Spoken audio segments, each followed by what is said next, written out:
তুরস্কের বিভিন্ন মসজিদে বড় বড় ফেস্টুন দিয়ে লেখা থাকে, তারাবির নামাজে, জামাতের নামাজে মুরব্বীরা যখন সামনে নামাজ পড়বে, পিছন থেকে যদি ছোট বাচ্চাদের চিল্লা চিল্লি আর কিচির মিচির শব্দ শুনতে না পাওয়া যায়, তাহলে ভবিষ্যৎ প্রজন্ম নিয়ে আপনারা চিন্তিত থাকুন।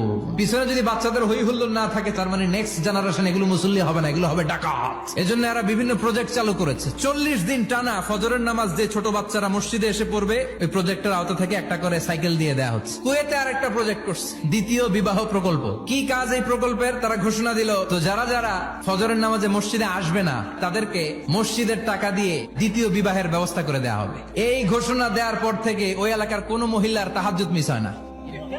ফজর তো অনেক দূরে, তাহাজ্জুদের সময় থেকে হাজবেন্ডের ডাকা শুরু করে, মসজিদে যাও। অনেক দেশে তারাবি পড়েছি রামাদানে, ছোট বাচ্চারা পিছনে অনেক কিচির মিচির করে, হঠাৎ অ্যানাউন্সমেন্ট দেয়, বাবা মারা ছেলে মেয়েদেরকে শান্ত করেন। কিছুক্ষণ শান্ত, 2 রাকাত পর আবার চিল্লাচিল্লি। এজন্য ছোট বাচ্চাদেরকে মসজিদ থেকে তাড়িয়ে দেওয়া যাবে, এদেরকেও নিয়ে যান।